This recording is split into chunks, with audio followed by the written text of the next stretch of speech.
VJ Archana அவர்கள் ரசிகர்கள் மத்தியில் ரொம்பவே பிரபலமான ஒரு ஆங்கர். இவங்களுக்கான ஃபேன் பேஸ் ரொம்பவே அதிகம் அப்படின்னே வந்து சொல்லலாம். ஒரு அம்மா போலை அக்கறை காட்டும் ஒரு நபர் அப்படின்ற மாதிரி தான் பலரும் இவங்களை வந்து புகழ்ந்து பேசுவாங்க.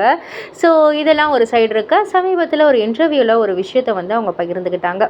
அதாவது ஒரு விஷயம் நடக்குது, அது வந்து பிடிச்சிருக்கு அப்படின்னா அது வாயை விட்டு உடனே பாராட்டிடுங்க, சொல்லிடுங்க, ஓப்பனாக வந்து சொல்லிடுங்க. பிகாஸ் என் லைஃப்பில் வந்து நிறைய லாஸ் பண்ணியிருக்கேன், நிறைய விஷயத்த வந்து நான் இழந்திருக்கேன். ஒரு ஒரு வாட்டி என்னுடைய அப்பா வந்து இறக்கக்குள்ள, அப்போ வந்து நிறைய பேர் வந்து சொன்னாங்க, இறந்ததுக்கப்புறம் சொன்னாங்க, உங்கள் அப்பா ரொம்ப ரொம்ப நல்லவர், அதை பண்ணியிருக்காரு, இதை பண்ணியிருக்காரு, இவ்வளோ நல்லது பண்ணியிருக்காரு, எல்லாத்தையும் வந்து சொன்னாங்க. ஆனால் இருக்கக்குள்ளே யாருமே அவர்கிட்ட வந்து சொன்னதே இல்லைல்ல.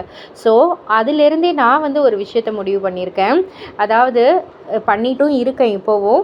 நிறைய பேர், அதாவது யாரெல்லாம் எனக்கு பிடிச்ச விஷயங்கள் வந்து செய்கிறாங்க, இல்லை யாராவது செய்கிற ஒரு விஷயம் எனக்கு ரொம்ப ரொம்ப பிடிச்சிருந்துச்சு அப்படின்னா உடனே வாய் விட்டு நான் அதை வந்து பாராட்டி சொல்லிடுவேன்.